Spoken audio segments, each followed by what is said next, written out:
Hey, I'm Alexis Booth, and welcome to the Breakout Booth. I was a senior manager at Google, I'm a wife and a mother, and I learned the hard way.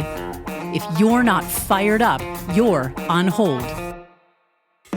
I believe success is closer than you think. There's a set of skills and habits you can grow to unlock unbelievable outcomes. In this podcast, we'll explore them through real talk and bold conversation because I want to help you break out.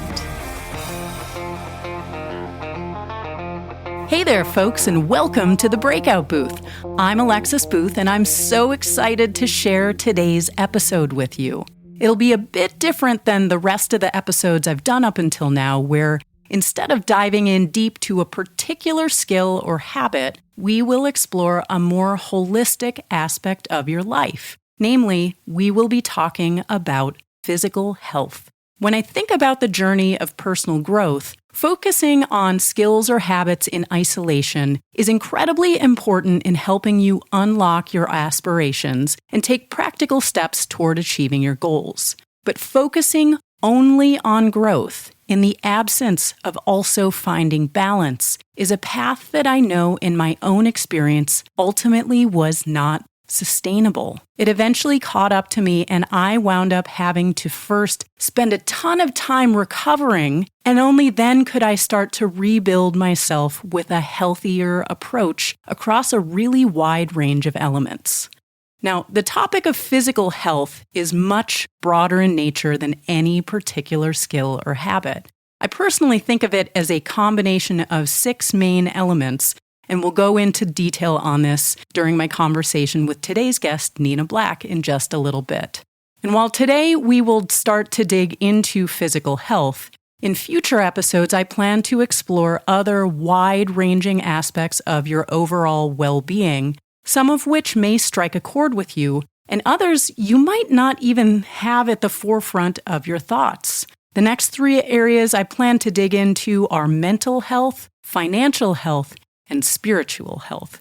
And there's plenty more that I am thinking about for even further down the road.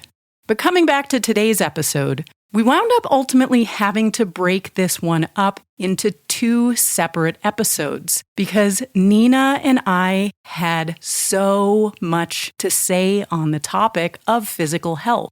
Part of it is because there are so many different elements that contribute to your overall state of physical well-being. But also, the way that you look and the way you feel are so core to who you are and what you think and believe about yourself. We had so many stories to share, and there are some experiences we are both honestly still making sense of. While the specifics of our stories may not match your own personal experience, I do anticipate that at least some of the things we've struggled with over the years will be similar to things that you too have struggled with.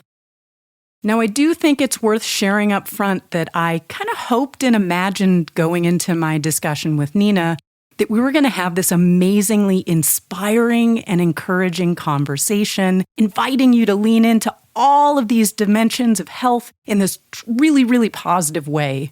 The goal would be to help you see what you can do and give you a clear path you can take to get there. And while there is a lot of encouragement bottled up in this conversation, and we certainly provided a framework to help you think about physical health and tips and recommendations for things that you can do to improve yours, the reality of what happened during our conversation is we also wound up having a bit of a therapy session. And a large portion of it was simply exploring and putting out there some really deeply held thoughts, beliefs, and honestly disordered thinking that both Nina and I have struggled with since we were kids. Ideas like it's good or cool to pull an all-nighter studying for an exam instead of getting a good night's rest, even though research shows that memory and problem-solving are worst when you aren't well rested, or that excelling in a sport means pushing through pain, even though that's often the path to physical injury. And we continually touched upon perhaps the trickiest area of all, which is feeling good about the body you are living in.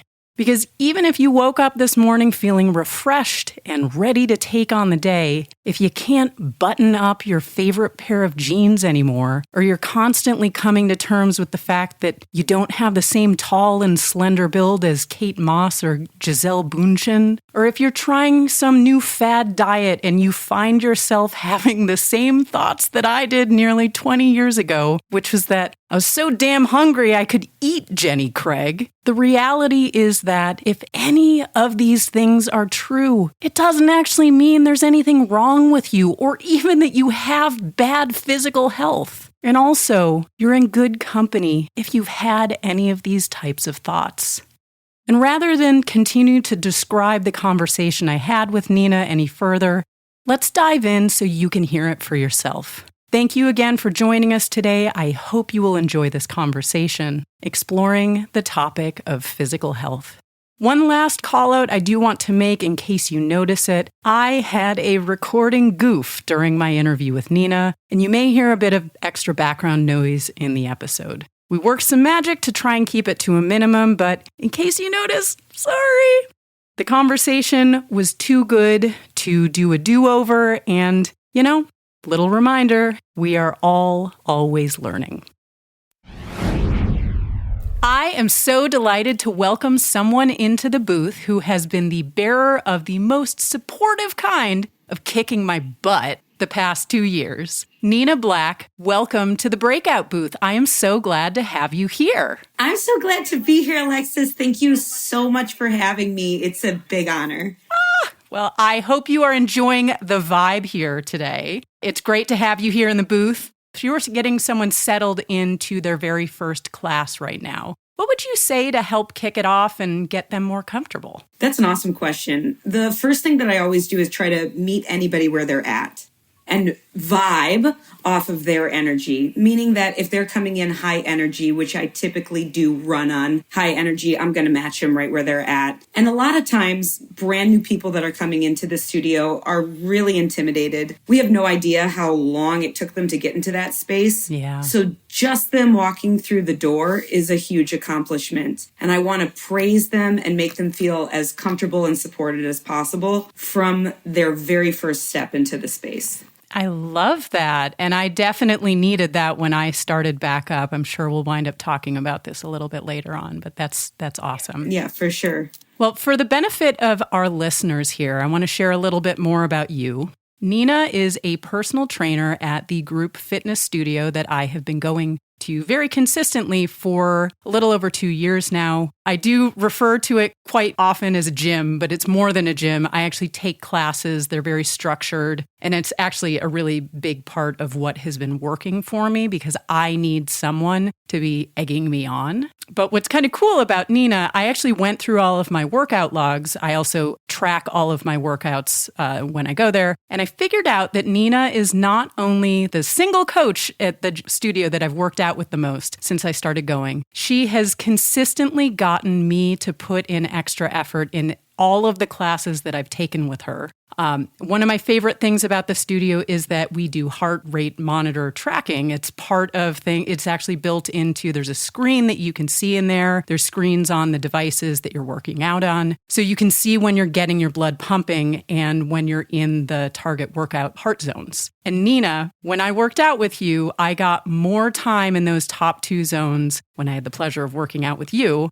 in over 200 workouts. Incredible. Well, I think it was like 45 or 50 workouts I've done with you over the last 2 years, which is just amazing. It's such an honor to hear you say that, Alexis, because that really is my focus whenever I walk into those doors. For me, when I get to coach, it's actually like my time off and where I get to turn off my brain and really focus on the people in that space and what they specifically need. So when you're giving me that feedback, it just like fills my cup that is what's happening. And I am able to read body language because that really is what it is. I don't get to greet every single person in an intimate way every single day. A lot of times people are rushing in or they're rushing in even a few minutes into class and all I can do is smile or wave at them. And to know that I'm still speaking to them in that way or speaking to you specifically. Well, thank you. It's awesome. And I'm so glad that you're here today to share all of your wisdom and really your thoughts around physical health with our listeners.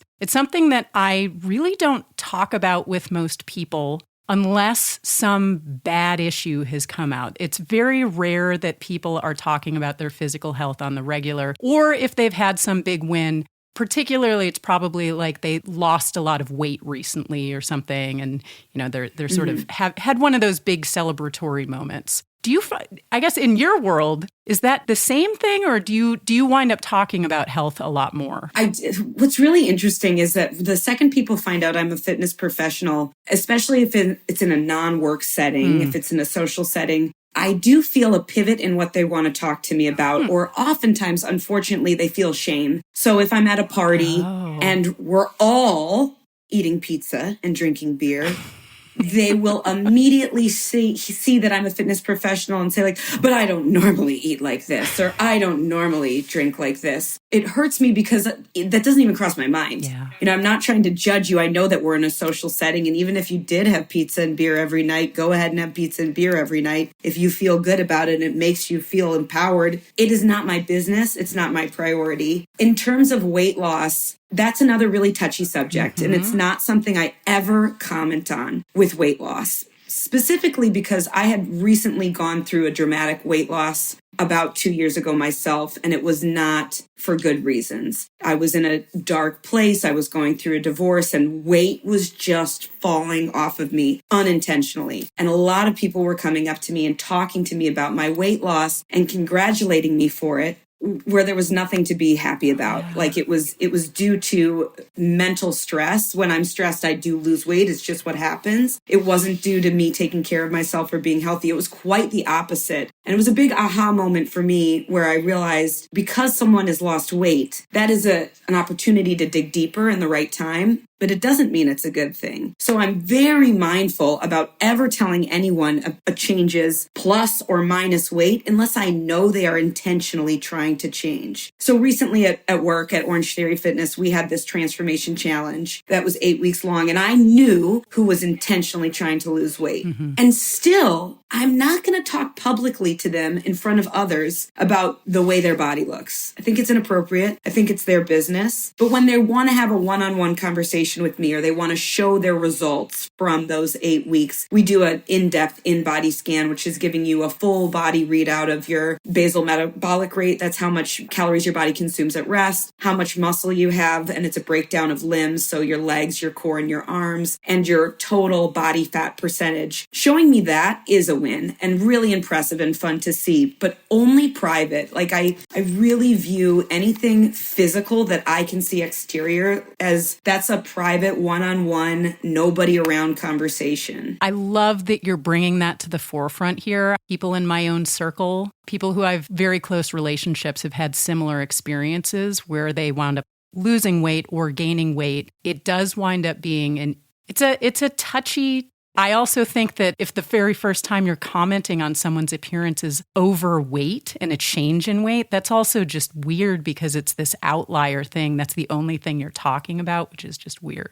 But yeah, and invasive. And I also, whenever someone says, "Oh my God, you look great," in one of your podcasts, you were talking about how we always go to the negative, right? And so that's the same thing, is that immediately it's like, oh, I look great now. What about the rest of the times? So I didn't look great before, or like, well, what I'm looking like right now is definitely temporary. This is unhealthy. I know it's unhealthy. So when I gain it back, I don't look great. I deal with this every day. People like to tell me what I look like, even still now. And I'm glad that I put some weight back on from that time because it was gross. Yeah. Everything was saggy. It was not what I was going for at all. And now I have people still comment back on that time or comment on how things are now and how before things didn't look good, or like, well, I was really worried about you before. It's all this stuff where I'm like, you can keep that to yourself. That's not my problem. I don't want to know what you were thinking about before or even now. Well, thank you for opening up with this. There's quite a bit more I'm sure we're going to dig into here, and there's a lot more into the conversation. But before we go there, I want to make sure that we give our listeners a little bit of a background on you. So I first met Nina in February of 2023. So this was a little bit over 2 years ago. And in fact, February 17th that year, that was my first workout with you. I know this from my workout logs. That's amazing. And I'm pretty sure it was either that one or the next workout that we were doing some 1,000 meters on the rower challenge. 2,000-meter row. It's coming back Friday. Oh my God. Well, I had never been on a rowing machine, ever. I played sports and did other stuff when I was younger and whatnot, but rowing was never my thing. And I was struggling big time on it. And I just remember you you weren't in my face, but you got close to the rower and you're like, you can do it. So while I'm just fighting so hard to do this thing and I was totally losing confidence that I was going to finish it, I just remember that little pep talk kept me going, and I did finish it. Big victory. The good news is I don't know how bad my time was compared to anyone else, but that wasn't what it was about anyway. And I think you were just trying to keep me from falling off the equipment and bawling my eyes out. For sure. I have bawled my eyes out at different workouts. It wasn't that one. Sometimes it's also what you need to get you through all of that is the workout. It's getting through it, and it's also getting your energy and your blood pumping, which gets all the other good stuff going.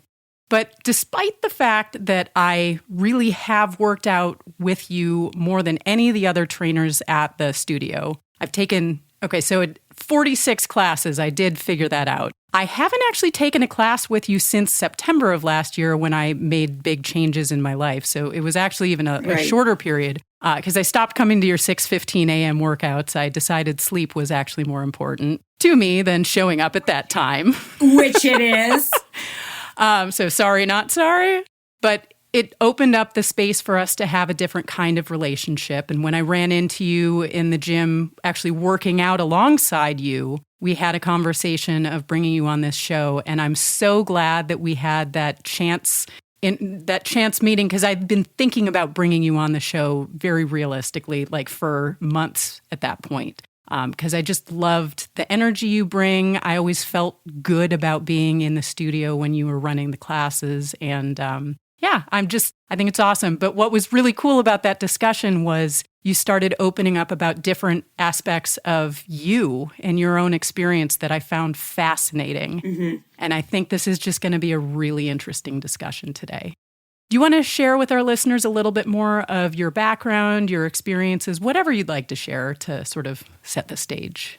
Yeah, I would love to. I just want to start by saying I come from a really supportive family. And I think that so much of all of my upbringing had to do with my parents really embracing my brother and I to go on our own adventures and not follow the path that everybody was on, if that's what we chose. And both him and I ended up having really radical careers that are unique in their own right. I've always been a physical person and a creative person, but I never really could get it right. I loved dance, but I couldn't get the steps. And I loved to sing. My father's a jazz musician. My whole life, I didn't know there was music other than jazz until I was 12 years old and I got a boombox in my bedroom. I played piano and I tried to sing and dance, and I was never very good at any of it. I loved it, but I couldn't be the top. And I've always strived to be the best that I can be. So when I was 8 years old, there was a local circus camp in Highland Park. That's where I grew up, which is on the North Shore of Chicago.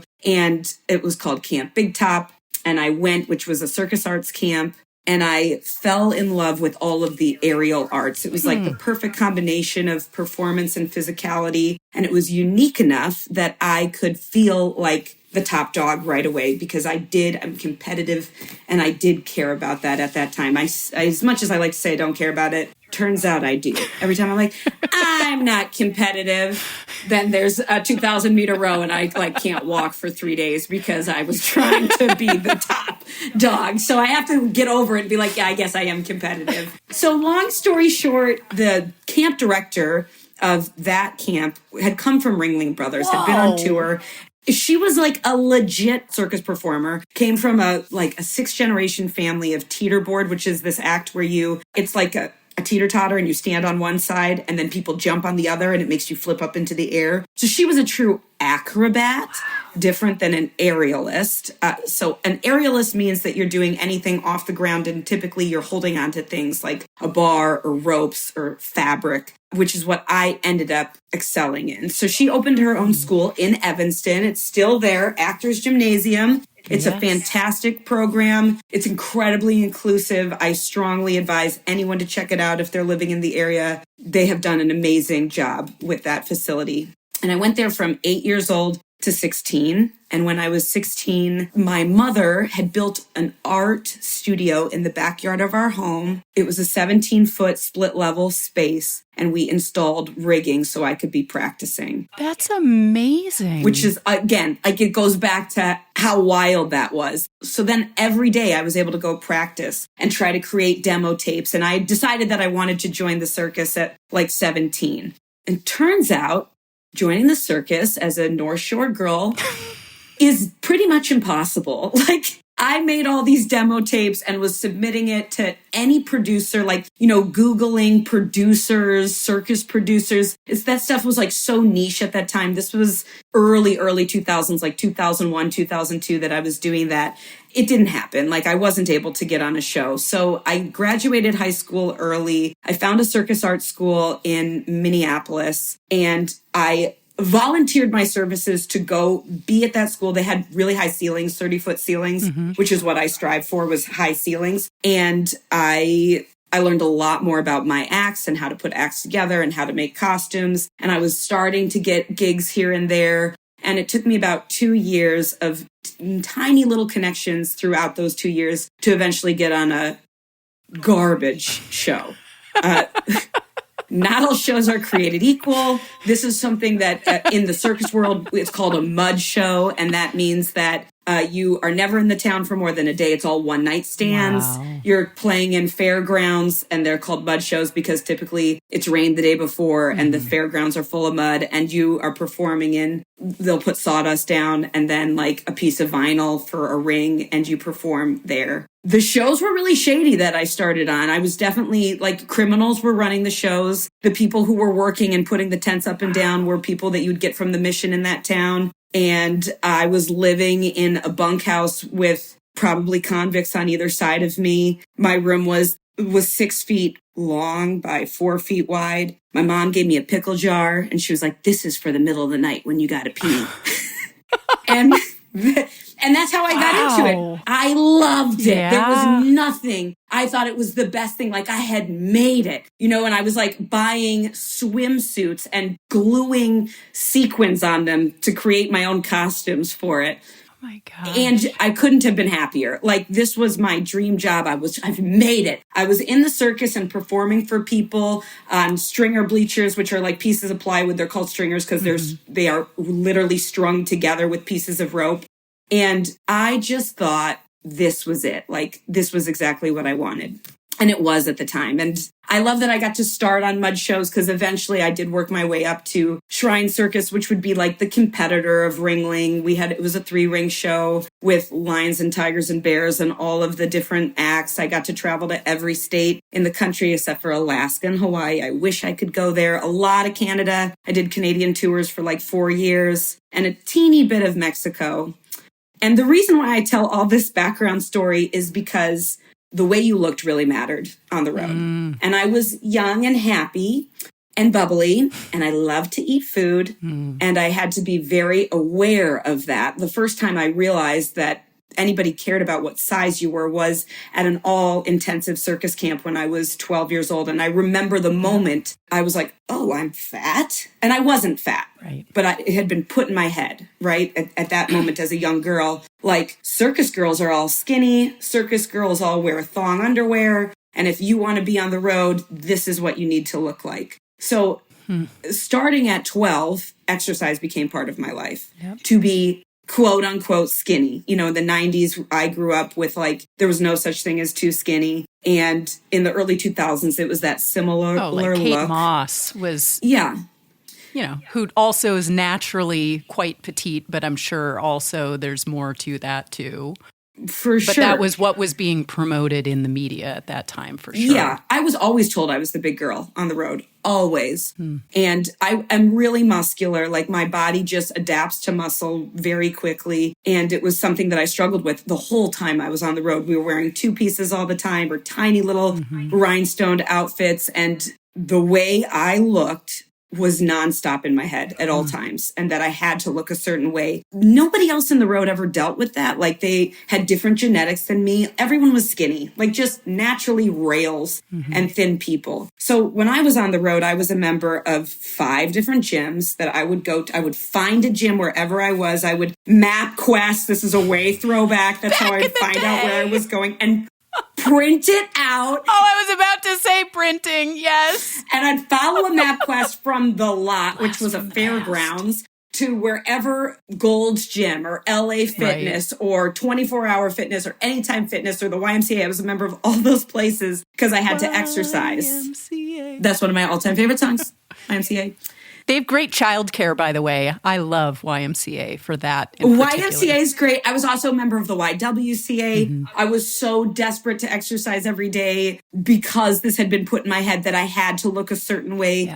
That if I was we would be in really tiny towns. And so I would call the hospital and ask if they had a rehab center. Wow. And typically they'd have a treadmill or an elliptical that I would pay $5 to go to the rehab center. Like, you name it, I was there. Wow. And it was something I was also ashamed of on the road because nobody else exercised. Like, we did 3 shows a day. I mean, minimum 2 shows a day. On Saturdays and Sundays, you do 3 shows. Sometimes you do Friday, Saturday, Sunday, Monday. If it was a long weekend, 4 shows. As I got to bigger shows, 3 shows in 4 days. So 12-pack, we would call it. And I would be the person going to bed as early as possible, even though we'd have late nights, to wake up and go run 5 miles before I do 3 shows because it was in my head that I had to do that to keep my job or to feel confident in those costumes that I was in.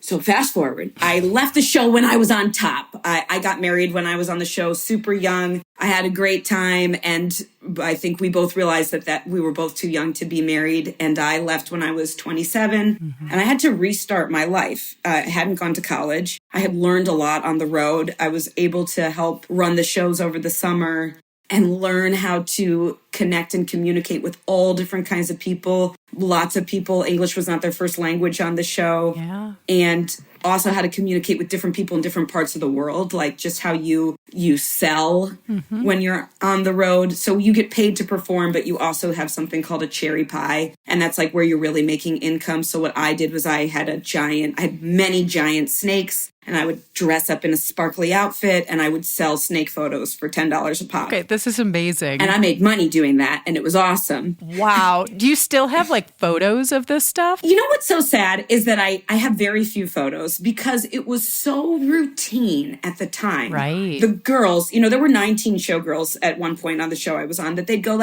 picture. And I'd be like, why? We're going to put this on 10 more times in the next 3 days. Why another picture? And that is one of my biggest regrets. I have very few regrets, and I wish I had just gotten in the picture. I'd always be like, no, I'm not doing it. I wasn't on Facebook at the time. They were all on Facebook. And I have some images, but I don't have nearly as much. I have some images of my ultimate most favorite costumes, but I wish I had a whole album of that stuff because this industry does not exist anymore. Yeah. What I'm talking about. All-American circus where you're riding elephants does not exist. It is gone. So fast forward, I stepped away from it and I was back to square one. I'm 27. I've just had this career that I was on the road from 20 to 27. And even getting back to civilization, to being a townie, I looked down on people that lived in a town because they didn't know what roughing it out was. They didn't understand the luxury of a flushing toilet or of running water or a washer dryer unit. I didn't have those things for all this time. So to have that, I would be like, you don't even get it. You don't know what hard is. That was my attitude. So I moved back home with my mom and her husband, and they completely took me in and supported me for 2 years, from 27 to 29, while I got back on my feet. And right away, my whole life had been physical, and I couldn't not be physical. So immediately, I just went to the place I knew, which was the gym, and started working out. And I came across some old people that I had gone to high school with really quick and got into bodybuilding. And I was also into yoga because I didn't want to lose my flexibility. That was a big thing that I was proud of, was I would do hyperextended splits 30 feet up in the air. And I wanted to keep all that mobility in my life. So I jumped to Core Power Yoga, which is a heated corporate yoga space. And within 2 months of moving home, I was in teacher training. Like I just knew I wanted to be physical. That's what I wanted to do.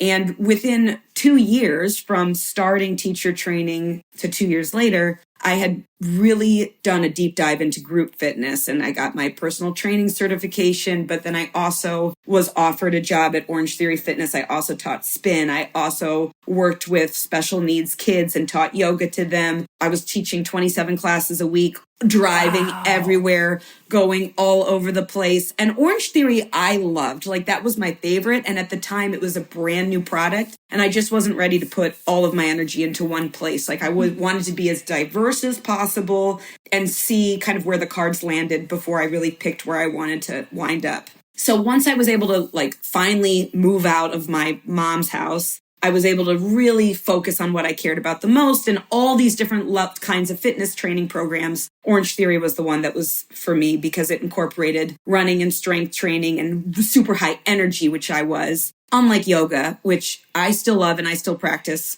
truly every day, I don't have my splits the way I used to.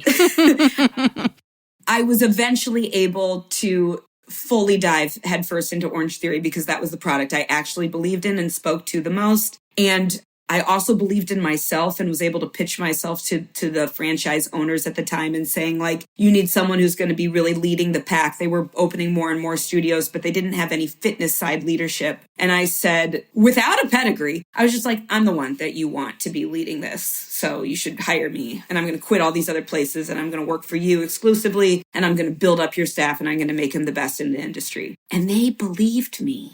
And they hired me to do that. And they still believe you. They do. It's amazing. It's just amazing. Like the way it all worked out. That's because you're amazing, Nina. I mean, you're like, that's the reality is you actually have wound up delivering on all the set things that you said, like, oh, I can do this. Like, I'm going to prove to myself that I can do this. And you have, which is awesome. It worked out amazing. I now, I have the luxury of I oversee 17 locations. I manage 75 coaches and try to help them be the best that they can be, find their authentic self, to have more members like you, Alexis, be able to share those same stories of like, I didn't want to do it and I did it because I had someone believing in me before I could even believe in myself. Yeah. Well, I think that is awesome. Thank you for taking us on that long and winding journey. I know it was long. But it's. I mean, this was. You started to share some of this. This is my first time actually hearing all of the details of it. But I think it's fascinating. At the end of the day, part of the reason that it also feels like it fits so well with this topic is that physicality that clearly has been such a core part of who you are. Mm-hmm. You know, there's things that I'm compelled to do. Like no one told me to make this podcast. I felt compelled to share stories because I like to talk and I like to sing and do things and just sort of like express myself. It seems clear that you have, I don't like the word compulsion because that sounds actually very negative, but you have like a keen need and like your instinct is to do things that are quite physical in nature. Mm-hmm. And so, you know, I think just being able to sort of, you know you and see you, it's clear that that's really a core part of who you are. And I think it's really cool that you've been able to navigate a pathway to find, you know, a job and livelihood and a career that works with that. And, you know, it's been a long journey, clearly, to get to it. But I think it's really cool. Yeah, for sure. And for sure, I couldn't even, like, so even to do this podcast, when we set the time frame, and I was like, 2.5 hours of sitting, how am I going to do that? I have a walking treadmill, so I do tons of meetings because my network is really large. We're like 65 miles from one end to the other of all the different studios that I manage. So a lot of times I have to do it on Zoom and I have to be walking. I walk at 1 mile an hour, 1.5 miles an hour, but like that is it has nothing to do with closing circles on a device. It has to do with like, I need it. Like I can't function without it. Being still is the hardest thing for me. Well, I think it's also great that you know that about yourself because I think herein is perhaps an opening part of even just talking about physical health. I think some of it is being in tune with yourself. So Great opening. Love this. Why don't we go on to actually asking some questions and exploring this a little bit further? Yes. So the best place for us to start is actually talking at the most basic level. And this may even sound like a silly question, but what is physical health? I talked to you about this earlier, and when I said it, your reaction was like so awesome. I said physical health starts with your heart. And you went, oh. And I didn't mean like your heart, like I love you. I mean that I actually believe physical health starts. I was thinking you meant from the emotional side. No, and you're not wrong, but like that's not what I mean. I mean, to me, physical health starts internally, and what happens externally is a result of your hard work, maybe, and maybe not. But to me, physical health is your ability to live your longest and most vibrant life. And that is what physical health is. And this is, I'm a spoiler alert when we talk about what are my power moves, is that I really believe one size fits one, and that is fluid, and that is all your whole life. So Nina, when I was 20, running 5 miles every single day is not the same as me now. And I need to recognize that and embrace what I need now versus what I needed then. And it's not the same person. Yeah. And I believe that that's all the way down to a daily level. What happened, what you did today, what you did 2 years ago in your 2,000 meter row is nothing to what you're going to do tomorrow.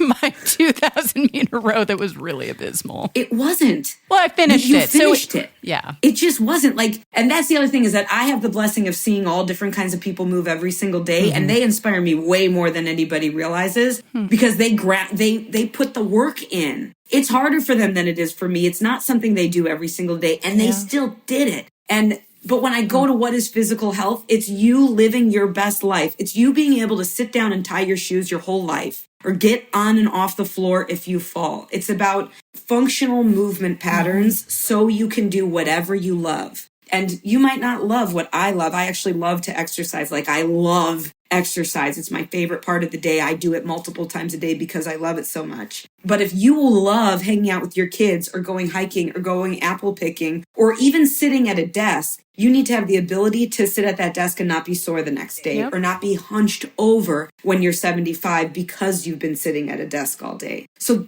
that's what it is. I love that. And I really love the one size fits one. I've never heard anyone say that, and I love it. I think it's great.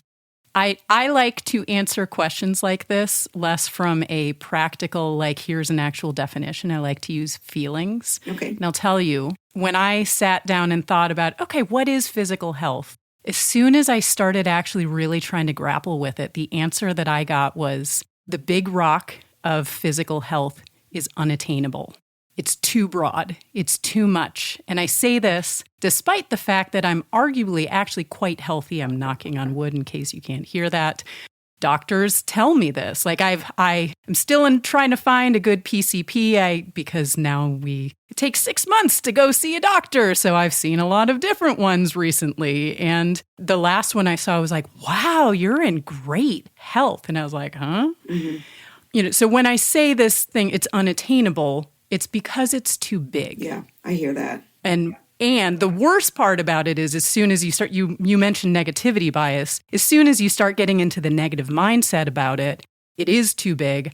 I'm already falling into that negativity spiral, and it starts getting harder and harder to do anything, including continuing to make progress in the places that I'm actually arguably doing pretty well.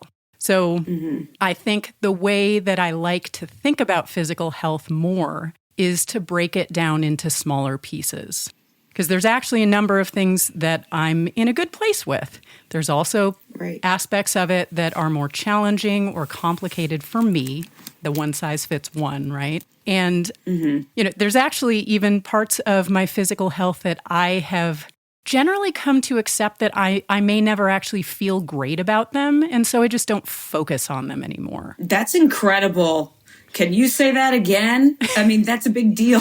Well, It's also interesting, though, because as soon as I do start thinking about them, my weight would be one of them. And we talked about this. From as young an age as I can remember, my BMI has always put me in the overweight range. And this is including when I was playing sports very competitively when I was younger and I had like a 6 or an 8 pack. Like I was very, very fit and I was being told I was overweight. Or even if they're like, don't focus on it, there's still the word overweight on a piece of paper that a doctor has handed me. And so now I just... Or there's still the color red. Right. And It's I just still a feel negative. so yucky about that. And so for me... Well, and you were saying like, BMI is BS. I actually hit the books on this one. I did say that, and I was going to tell you, I looked it up because when we were talking, I was like, that's not true. That like has nothing to do with anything. And I know it's not true, and yet I still get these messages. So even though I know it's not true,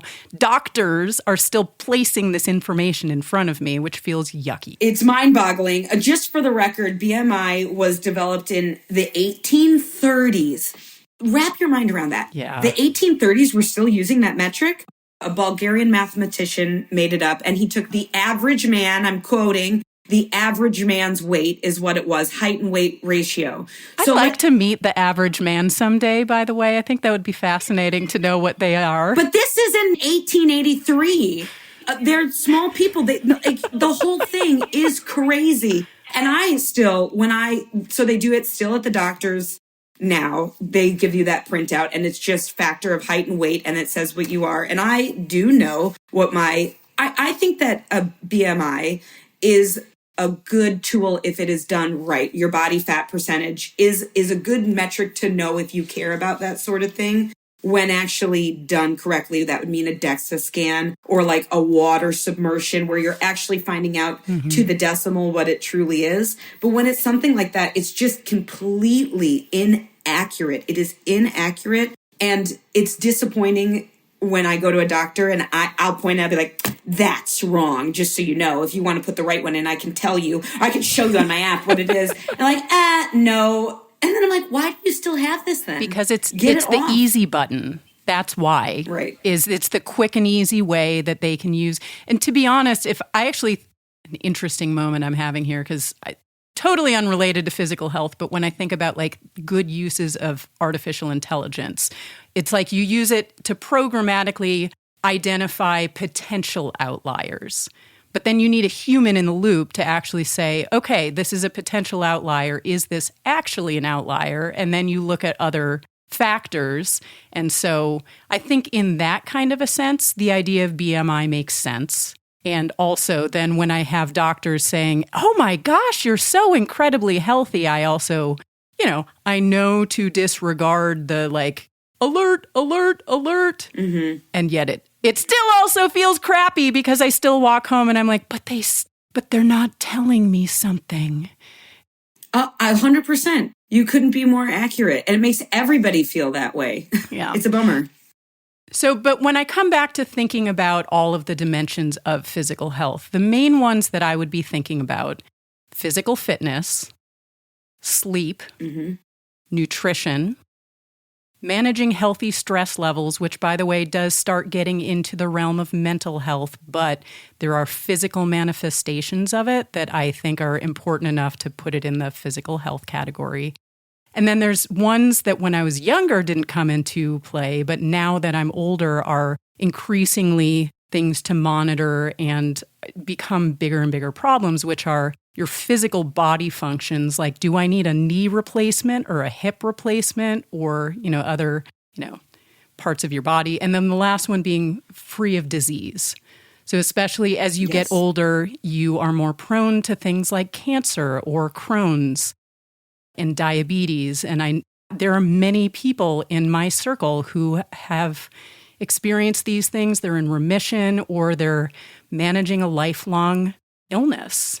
It's manageable, but they have to do things differently than they used to. And I know for myself, so I just listed out 6 things.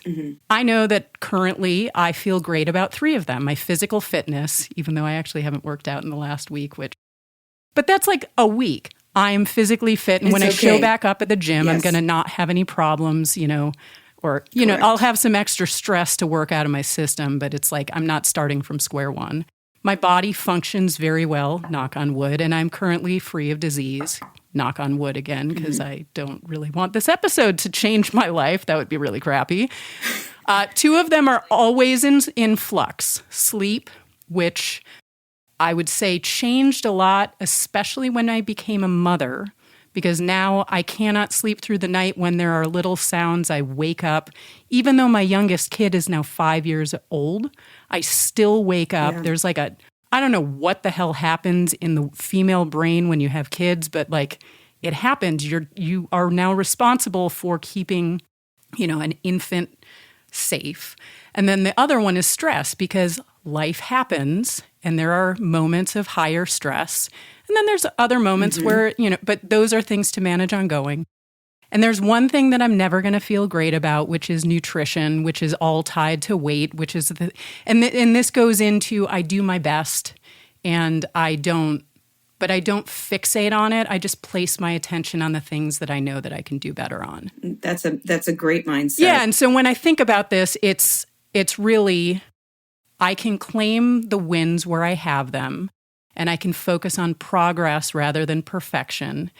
And I can also put this other thing, like we can try some different things here, but I'm just like, it's not my priority. It's not helpful for me to be hyper-focused. Agreed. I mean, you are many steps ahead of many people. Being aware of those factors is step one. Being aware of where you excel, amazing, step two. And to me, though, the most powerful thing is knowing the areas that there could be improvement on and that you don't obsess over them is the biggest win, because that's where I see the most pitfalls is that diet is a huge one. People struggle with diet and they obsess over it, and it becomes something that's constantly in the back of their head. And that is never going to help you. That's only going to create more stress, which could be increasing your cortisol, which is going to potentially give you cravings. I mean, it's just this terrible cycle.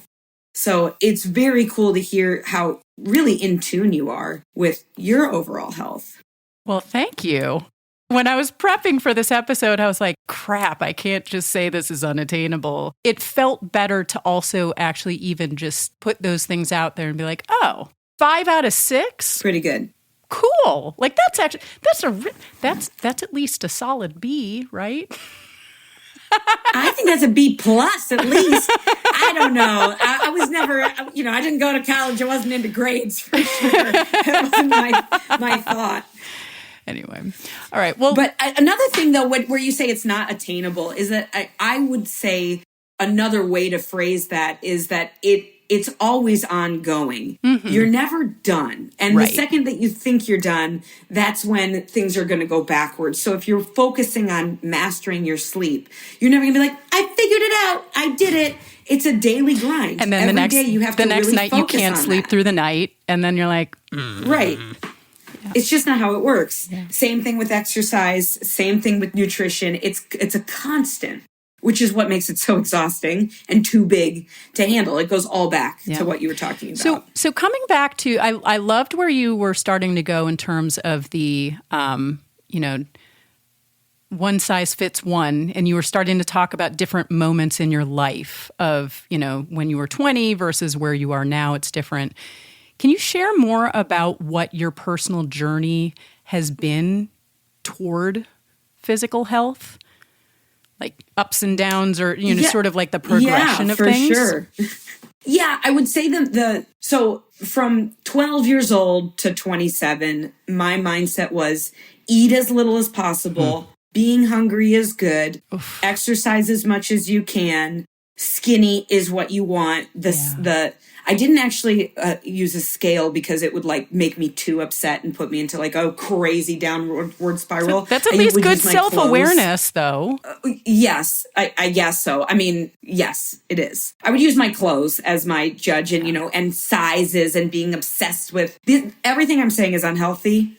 Just so everyone knows, no one take notes on this part, take notes on what not to do on this part. And I would constantly look in the mirror and criticize. That was my go-to. So even if I was feeling cute, in that moment, I would immediately say like, but don't forget about that cellulite on your butt, or, but don't forget that you looked fat in that one picture that you took that you had to delete. Like that was just where my head was at. And it was this really unhealthy, terrible cycle.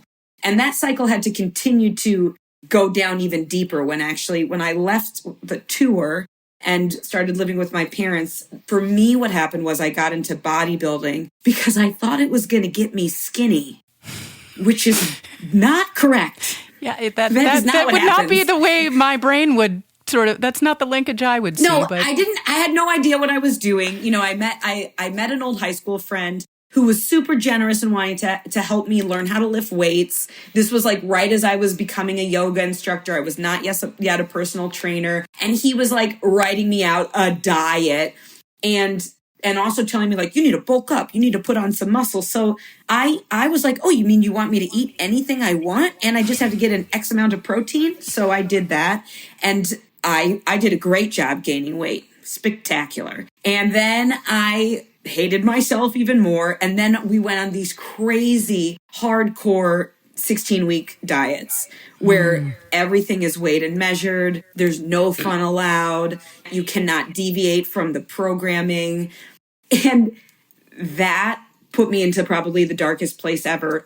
I know that lots of people still compete in bodybuilding or physique or bikini competitions. And if that works for them, one size fits one, I completely support them to do it. I had only a negative experience with it. When I take a step back in the moment when I was doing it, I would have had this elitist perspective that I was tougher than anyone and I was able to do it and you couldn't.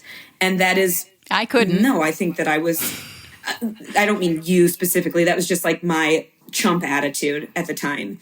And so what would happen is you would like deplete yourself to this moment where you could get on stage, and it was chemistry by the end of water depletion and the way you were angling your body to look a certain aesthetic, and you'd paint your skin to be darker so when the lights hit it, it looked just right. And then the second you'd get off stage, you would drink water, which you hadn't done for 24 hours, and your body would retain or you would cramp, and you were at your weakest physical performance. And that was actually the best thing for me to realize because I cared about physicality. I cared about how fast I could run or how heavy I could lift weights. And when I realized that what I was doing to my system was almost shutting it down completely to where I would cramp just getting out of bed for a week after a show because I was so depleted and I was taking diuretics and I was like really nasty stuff. It reminds me of when I was in high school. I remember there were a lot of kids who were really into wrestling.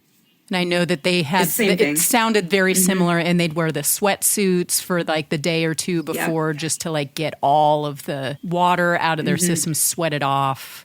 That sounds awful. It's awful. And the piece that I missed is like when you were on stage looking your best was also when you would be the most critical of what you look like because you are positioning yourself in front of a group of judges that are writing down everything that's still wrong with you. And then when you get off stage, even if you win, and I amazingly did win a few times, I was still obsessed with like, well, my glutes weren't dialed in enough, or I didn't have the right cap on my shoulders, or I wasn't lean enough here and I should have conditioned better here. You still walk away defeated. Even when you win, you still have so much to go.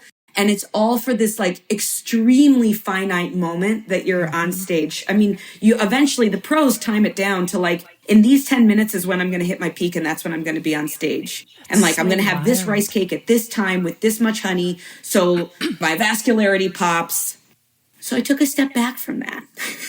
I realized... Sounds very healthy. Yeah, I realized actually what was the harder thing to do was to be at a level of fitness where you could compete physically on a regular basis and feel your healthiest at all times, and how challenging that actually was. And this whole idea of dieting is almost easier because you can just I could just lock in. Like 16 weeks I'm dieting, and then after that I'm going to go crazy for 3 weeks, and then I'm going to go back to dieting.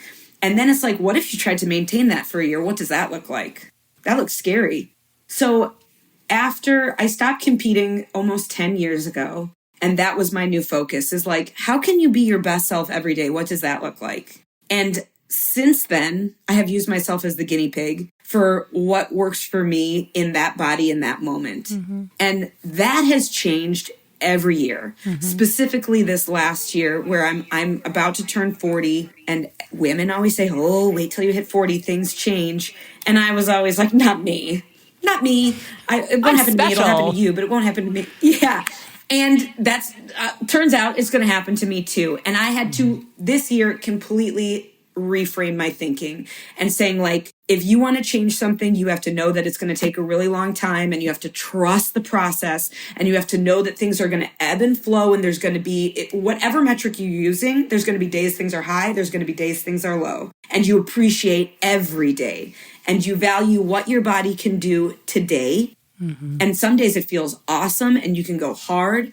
And the old Nina 10 years ago, I could go hard every day. That was my goal. Be broken by the end of the day. Oof. And that's my goal is so different now. Yeah. It's like live to fight another day. Yeah. Save some today so you can be better tomorrow. So tomorrow you wake up feeling good, not broken. I love all the things that you've discussed there and described. When I think about my own journey, and I'll just really sort of have a starting point and an end, there's a lot more in the middle of it. But, I was kind of going back to when I was in high school. So when the things that I remember thinking about, I would not have admitted it to you, but I wanted to be skinny and have good skin. Meanwhile, I was dressing myself very akin to what Billie Eilish looks like. I loved men's clothing. I wore trousers, and I had like all of the sweater vests and stuff. And I was trying, but I was trying to like not focus on looking like the skinny girl because I also had a very different body anyway. In addition to that, I also went vegan, and it was for some good reasons,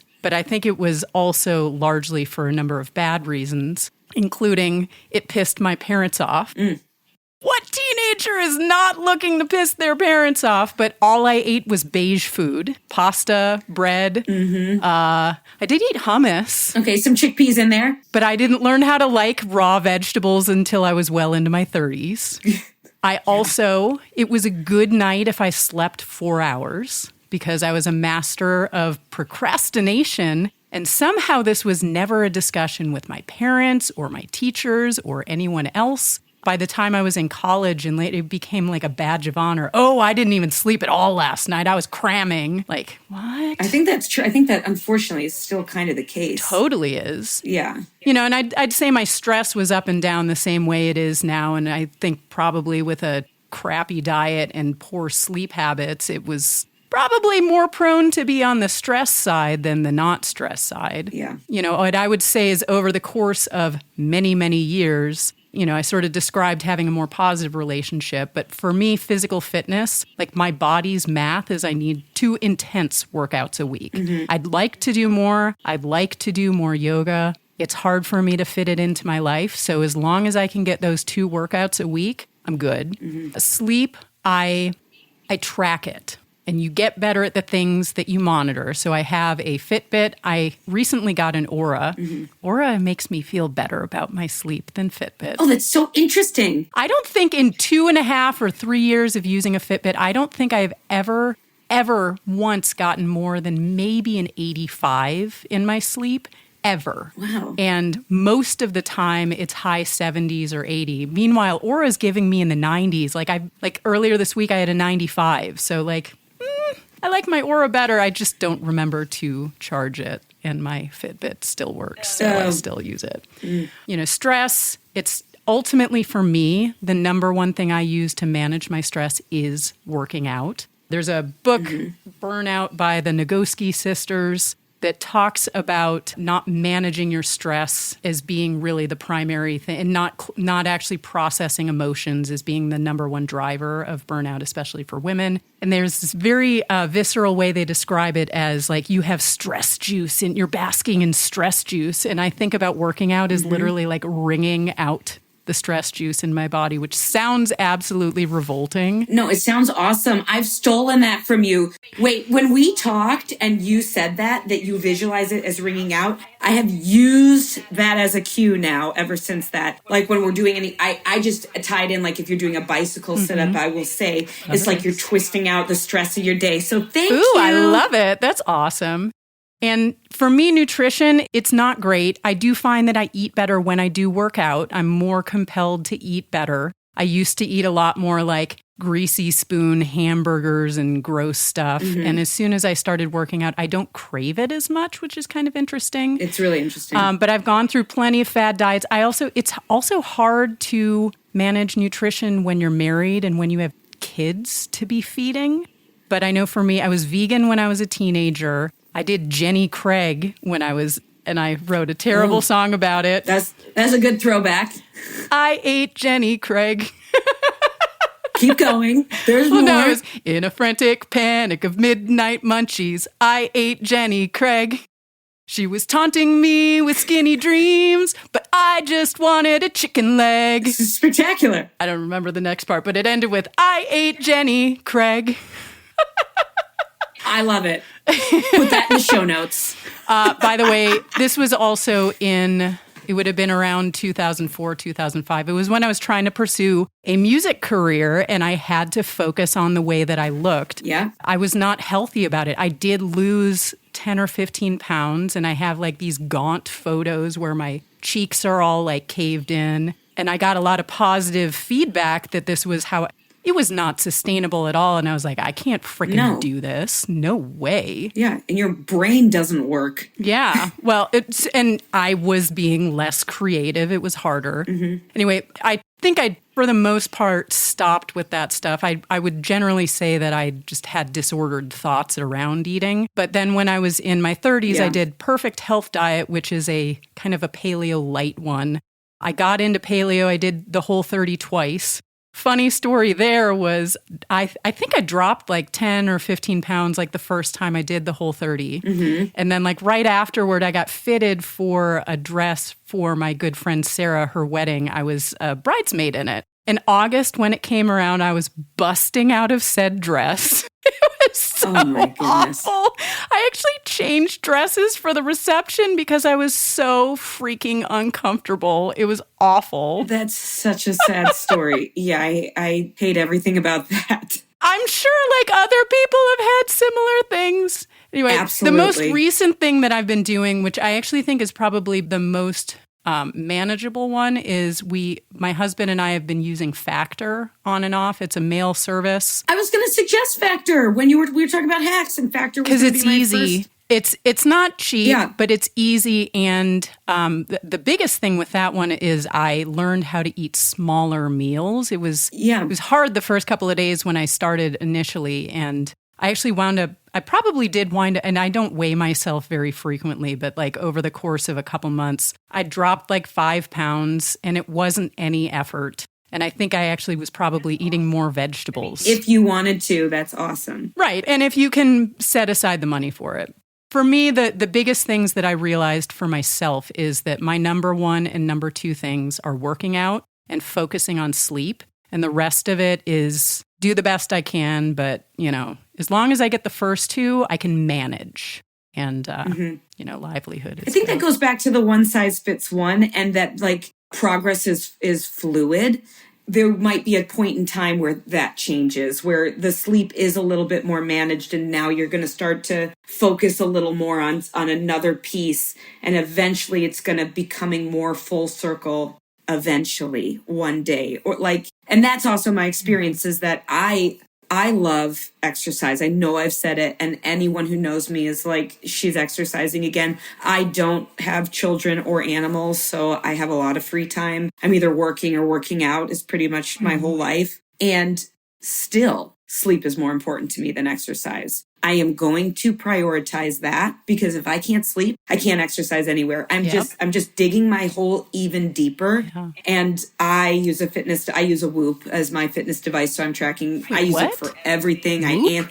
The Whoop. What is this? WHOOP. Check it out. Oh. It's a wearable on your wrist. All right. It also, but you don't have to wear it on your wrist. They have like bra and underwear and all sorts of things that you can wear it. And it deep dive tracks everything, your exercise, your sleep specifically. I answer questions every day about the day before. you get to pick what the questions are. So I tell it what my stress level was, how much water I consumed. If I drank alcohol, I do keep track of my calories. I do keep track of my weight. All because I think the metrics matter. And I think it makes me better at my job. The more I know about myself, I'm able to relate more to whatever someone individually is going through. So it's kind of part of my whole process of helping people become their best selves. And again, if I'm going to wake up at 4 a.m, which I do on a regular basis, and I'm going to exercise by 4:30, and I can feel already that weight of fatigue right when my eyes open, if I don't have to be at work and I was just doing that for the pleasure of exercising, nope. Yep. And that's growth for me, because I used to just be like, you must, the mental self-talk was so negative that I would do it anyway, because I couldn't get over myself for weeks if I had missed a workout. And I'm very grateful that I've evolved, that now I realize like sleep is more important. Awesome. Or if I'm upset about it, I say, wait until tomorrow. You're going to feel so much better tomorrow. And every time I wait until tomorrow, and I'm like, oh my God, is this the same body? I feel so much better. Oh, I slept. I love that.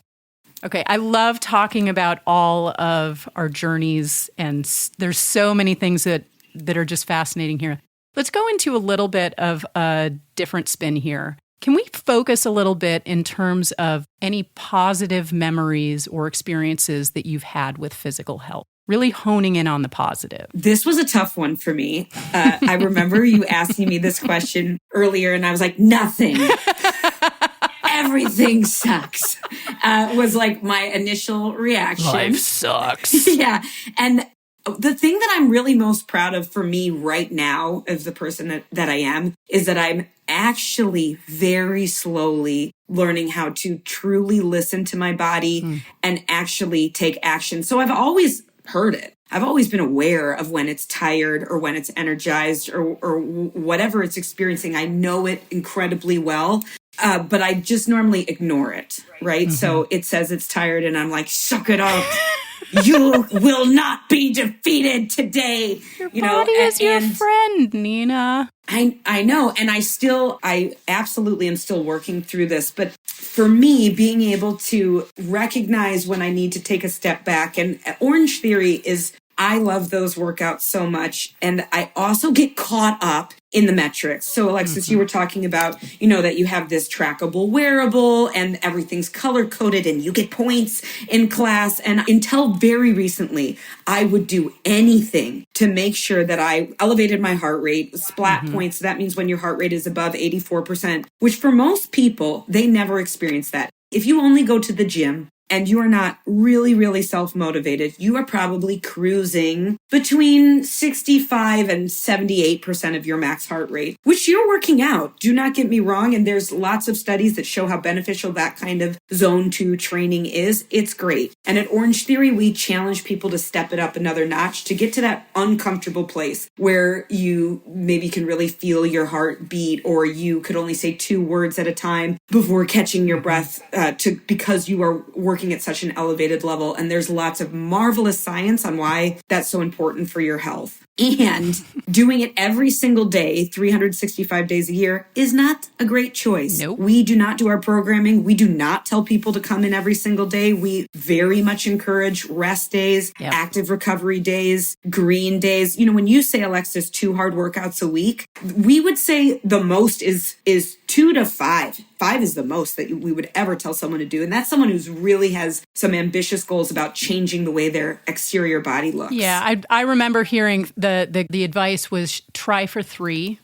If you can get in 4 is good, but listen to your body. That was kind of what I was hearing. I can't do it in my current where things are at. So I do what I do. 100%. But my point is that there are times I take more than 1 class a day, and every single time I would be trying to get 20 minutes in those high heart rate zones. And I didn't care if I was walking out with a torn Achilles at the end of the workout. At least I got my splat points, was my mindset. And now, over the past 8 weeks, specifically this year, I have a girlfriend who I work out with on Wednesdays and Fridays at Evanston, and she is an awesome power walker. And I have decided decided, like, I am going to power walk with you. First of all, I can't keep up with her. She power walks crazy fast and high inclines. My calves are on fire. My heart rate is really conditioned. It doesn't elevate necessarily the same rate as if I'm running, because I'm a fast runner.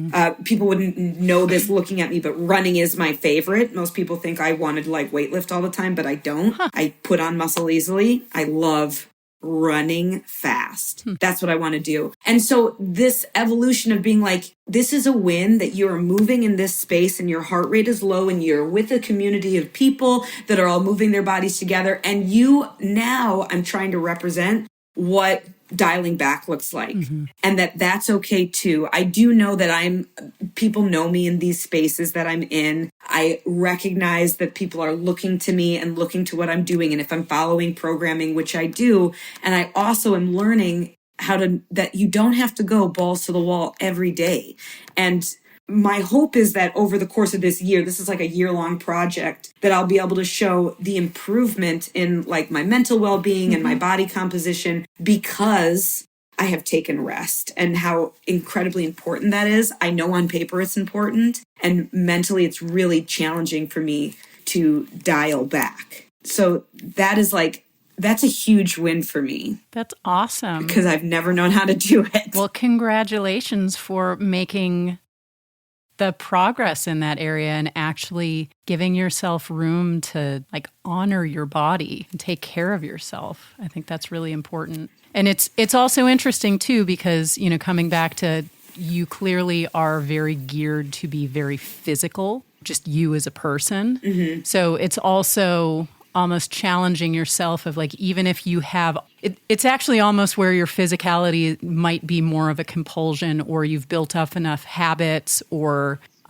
feel like you need to do these things. And you're like, no, actually, there's some other things that I want to focus on too. I think that's a really nice way that you've been able to balance all of that out. It's still not balanced. I'm still working on it, just to be clear, because anyone listening to this will be like, she's still cuckoo. You're making moves. Yeah. You're making progress. 100%. That's what it's all about. It's opened up a lot of opportunity for conversation with people.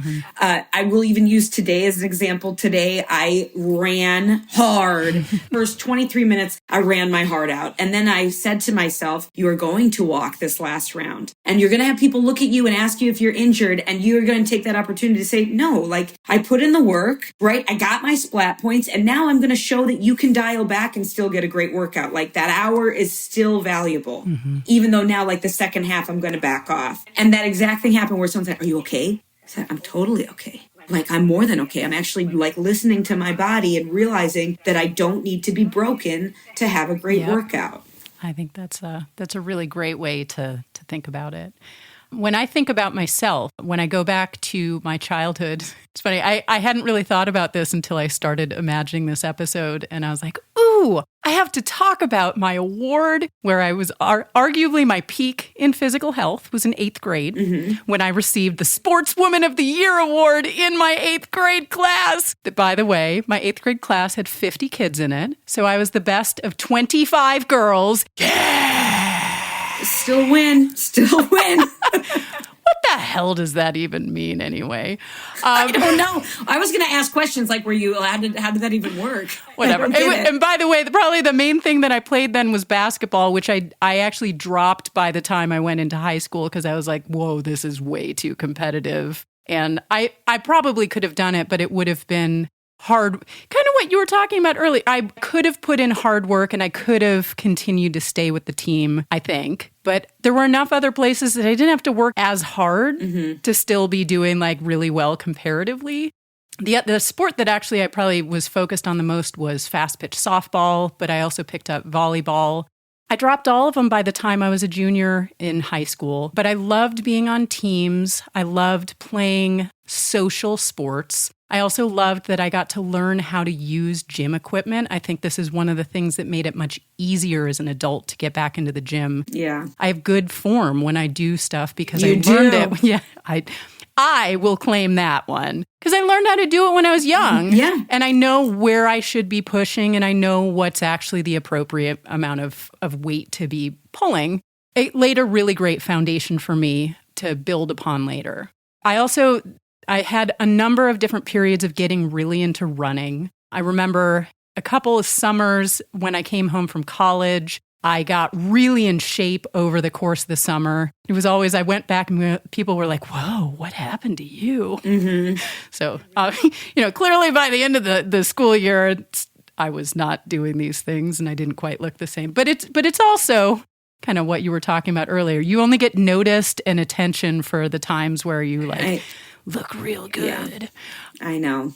When I was in my 20s, I got really into running races, but I wasn't doing them fast. But I got into like doing 10Ks and half marathons. Problem was, I also tried to do marathons. I tried 3 of them, and I kept on getting injured. Yeah. I never actually ran a marathon. And the last one that I did, I wound up a year after the injury that I thought I just like pulled a hamstring. It was I don't know what I thought I pulled, but it turned out I had a stress fracture in my calf. I can't run anymore. I started going to physical therapy a couple times to try and get back into it. But I do power walking at OTF. And by the way, I think one of the things that you should do, because there are very few power walkers in there, it's very running centric. Mm-hmm. I observe this because I'm on the other side. When I started going there, I actually felt kind of weird about it. Like, ooh, everyone's going to notice me. Yeah. But I think because it's not as common, I think you should be doing some sort of thing where you're tying together power walkers and giving like a cross gym or cross everyone in OTF, like some kind of a challenge. I think there could be something really cool of dialing into that and sort of celebrating power walking, because I agree. I think that it almost was off-putting for me that I wasn't a runner. I'd had enough time of doing power walking in like, I'd gotten some one-on-one personal training sessions at some point, and I was like, I can't run, like I can't do anything. And they're like, yes, you can like do elevated walking. I was like, what? Mm-hmm. In case anyone listening has problems and they can't run or they hate running, using high incline for walking is awesome. And I've had friends who've also sort of compared how they perform when they do elevated walking versus running, and they actually burn more calories for themselves. I mean, I don't know that this is like statistically relevant. It's more, It depends on the individual body. First of all, thank you for that feedback. I do have connections where I could be actually like accessing the template design team to let them know about that. And that hurts to hear that you would have felt it all like turned off at the beginning, because I care so much that everyone feels included and part of it. There is so many benefits to power walking. That is a skill that we want to have all the time, right? We always want to be able to walk. Mm-hmm. Being able to run is like, that doesn't matter as much as always wanting to be able to walk, and the importance of that elevation. And you're really building the backside of your body. We call it your posterior chain, but like your butt, the backside of your legs, your hamstrings, and your calves. Those are really important muscles. Piriformis, by the way, is the muscle that I have the biggest issues with. Yes. Piriformis. It's very difficult to stretch, and I didn't know it existed until I was like in my early 20s, and someone was like, oh, you have a really, that's what's really tight for you. And I was like, what? Do you get sciatic pain, like that sharp shooting pain down? When I went through pregnancy, I had sciatica both times. I also have flat feet, and I have a tendency, so like I have a lot of things that also all contributed to my running injuries. Mm-hmm. So it's kind of my gait. But I'll go back into some other positive memories. One of the other things that I got really into in my later 20s was I got into trekking. I guess in the UK, they talk about trekking. It's like hiking. But I went on... Mm-hmm. But it's weighted, right? Yeah, the concept is you at least have like a backpack on. But I went on some very special trips. I've been to the Himalayas 3 times. Amazing. I hiked to Everest Base Camp, which...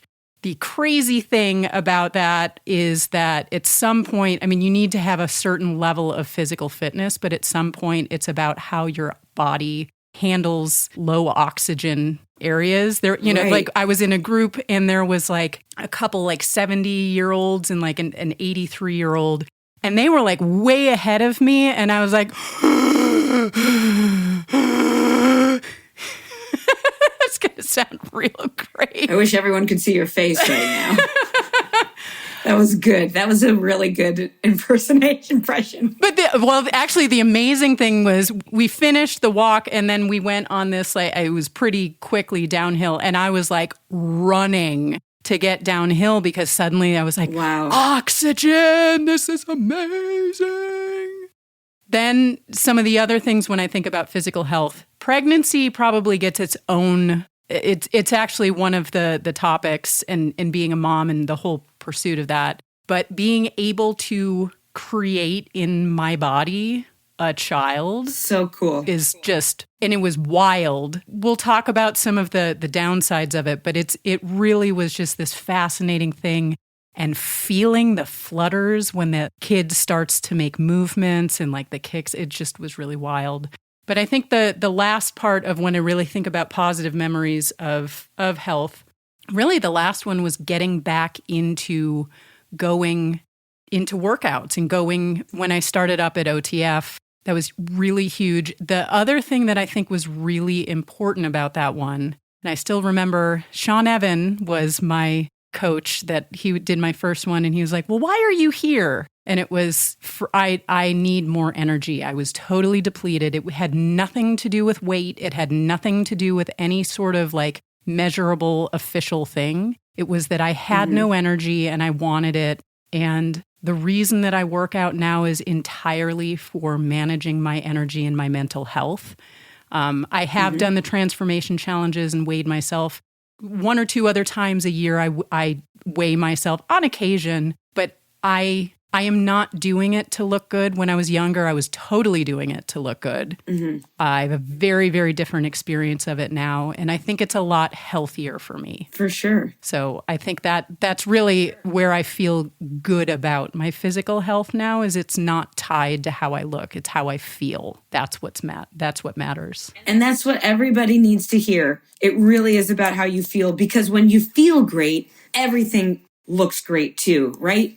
That's why I say, like, what happens externally is going to be a result of what's happening internally. And if you feel great, your posture is better, you look better, all of those things you might choose. You were talking about before when you exercise that you weren't craving the greasy stuff. You were actually craving more nutrient-dense foods. It really all does tie in. I did remember one other victory that I would like to share, and it might be a little bit off, but it goes back to like body image, and if you don't like it, we don't have to use it, and I want to share it. Share it. Okay, so one thing that I did that really went against the grain, when I was 22 years old, before I got on the road with this big show that I ended up being on for the last 4 years, I got breast implants because that was the expectation. I got huge knockers because the price was the same.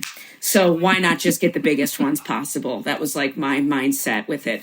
And they were an impulse buy. I went to visit the doctor like on a Monday, and I had surgery, I think, on a Thursday. That quick, right? They just, and I was performing. I was doing aerial arts 28 days after surgery, which is like, I wasn't supposed to. Oh my gosh. That's like majorly invasive too. Well, there's different types, and mine was the least invasive, right? There's under the muscle and there's over the muscle, and I was over the muscle. So I was like, I didn't care if I was cleared. I was exercising the next day because I was so obsessed with it.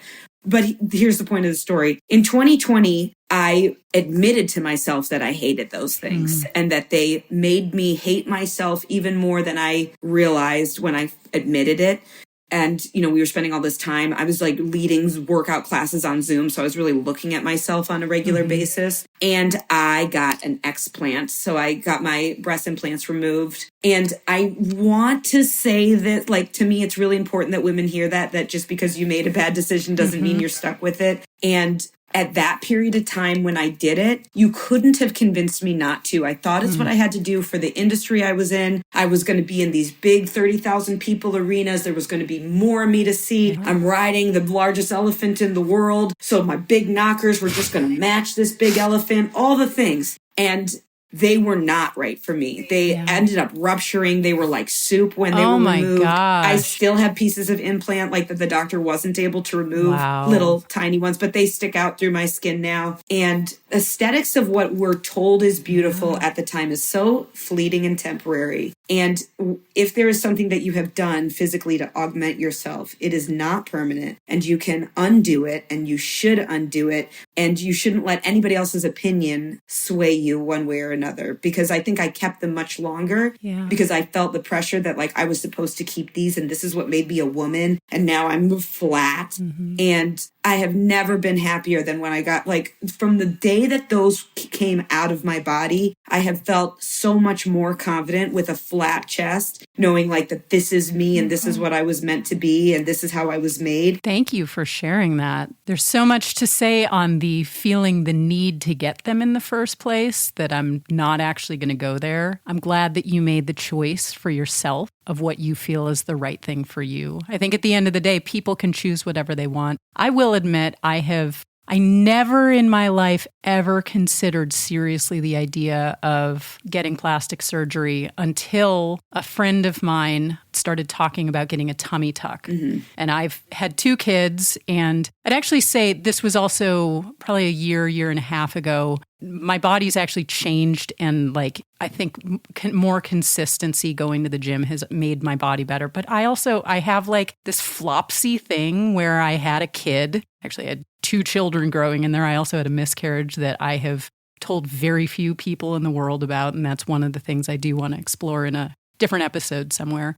But I seriously was like, oh yeah. I joined some Reddit group that was talking about like people, you know, they had like before and after pictures. That surgery is massively invasive. Enormously. I mean, it's like 6 months before you're like normal again. You have to have bags to like deal with drainage. I mean, they're cutting through muscle and everything. By the way, I also never had to have a C-section. I was able to have quote, natural birth, which is its own, you know, whatever thing. But that's also a massively, I mean, they're going through layers of muscle and organs and things. Like it's major, incredibly invasive. People don't realize what you're signing up for or actually getting because it's the healthiest option for many people too. I don't even know that I ever talked to Jeff about this. I don't think he would care either way. Like, I think he would be like, I mean, if you really want to do it and that's the thing you want to do, like, sure, I'll be supportive. And then I was like, wait, how can I be a mother of a rambunctious little boy? I don't think it's actually a possibility truly in my life without causing all sorts of other weird things to happen. Yeah, you could do a whole podcast on plastic surgery. By the way, if that's something that you want to do, like, all the power to you. I agree. Goes back to one size fits one. People get to make their own choices about all the things, but they should get the choice. Wow, I'm going off. Hit the books. Hit the books is what I would say, right? Before you go under the knife, really do your due diligence and what that actually means for you. I am not anti-plastic surgery. I'm actually really pro-plastic surgery if it's going to make you feel better. And just double check, make sure that it makes you feel better. And what made you feel good 10 years ago, if it's not making you feel good now, and you have the means to make a change, make that change. Yeah. Well, so this has largely covered when I was thinking about challenges with physical health. My biggest one for me was really the pregnancy itself was really hard with both of my kids. I gained at least 60 pounds. At some point, I stopped knowing. And I was like, please just don't tell me. I don't. Yeah. So I gained a lot of weight with both of them. I was able to drop most of the weight pretty quickly with my first. With my second, it didn't come off. And I did the same exact things that I had with my first. I went back. I was lucky enough to have a leave. I went to the same types of gym classes and working out. And the weight didn't drop. And it was mortifying. It was also when I first finally went to Orange Theory, like I was just in a yucky place. And I was like, That stuff is so tough, you know, and I haven't had the experience of being pregnant. So it's not something I can speak on personally. I do find it really interesting to just see how unique everyone's individual body is, because I have seen all different ranges of what happens to people during pregnancy and after pregnancy particularly. And it doesn't whenever I think like, I'm like, oh, it's because of your age. I'm like, no, that's not true. That doesn't line up with that person. Or, oh, it's because of, I make up all the story I'm telling myself, ideas about why things end up the way they are. And it's a mystery, and it's you and your individual genetics. And because I haven't even experienced it myself, it's not something I can speak on. It's only something I can say. I admire every woman who is a mother, every person who is a mother and who has carried a child is so incredible to me and brave, and something one day maybe I'll be able to do it or be bold enough to do it. Like there's a lot of fear to me about something like that. It has unlocked all sorts of parts of my journey that I never expected. And it has been a fantastic and amazing experience. And there have been many moments of challenges and difficulties that I never could have foreseen. And I'm glad that I did it. It's a lot. It's cool you're going to talk about it. That would help people like me. Yeah. I always want to hear about it. Well, so let's come back to challenges. Thank you for sharing your own experience around implants. I think that, but any other challenges that are worth highlighting here with your physical health? I am the guinea pig at all times. You were talking about how you were vegan. I think I've done every diet there is. And mainly from an experimental standpoint, like, okay, let me see how I feel when I don't remember why I decided to go vegan. I think it was cool. I was working in Vermont at the time. Everybody was vegan. Like, I just wanted to be one of the kids. I wouldn't think of Vermont as like the place for veganism, but here we are. So I guess it is. Really? Well, I was in like northern Vermont at a circus arts school, like a facility, Craftsbury Commons. It's like not even a town. It's also, I don't actually really know Vermont. We should probably put that out there if I've been there a couple times, and there's a lot more to the state than I probably have any awareness of. So there you go. They're like real earthy people. Yeah. So, or at least the people I was around. I like to explore and experiment with these things so I can really speak on them, or at least on how they impacted me. And the thing that I find really interesting about it is what affected me 10 years ago. So like 10 years ago, I absolutely needed to have carbohydrates, like a lot of carbohydrates to stay fueled. And now I actually need a lot of fat to stay fueled. And so doing all these experimental things, I find really fascinating. And it goes back to that, like the body you were once in is going to be different. And so like what worked for you then does not mean it's going to work for you now. Thank you so much for checking out today's episode. But before I sign off for the day, I want to invite you to get in touch. You can text me any reactions that you have to the episode or the show. You will find a link to do that in my show notes. I would love to hear from you. And if you enjoyed what you heard today, please subscribe to the show or leave a comment. It is a small thing that you can do, but it makes a world of difference for me and for this show. You can also sign up for my newsletter at breakoutbooth.com, where I will send you friendly updates, and you can also get early access to episodes before they hit the airwaves. As always, I will share links to notable references in our show notes. I will also include a link for you to get in touch with our guest, Nina Black, if you'd like. And in case you are chomping at the bit to do that right now, you can find her on Instagram. Her handle is Nina Black Fitness. With that, I wish you a very fond farewell, and I look forward to talking to you more next week.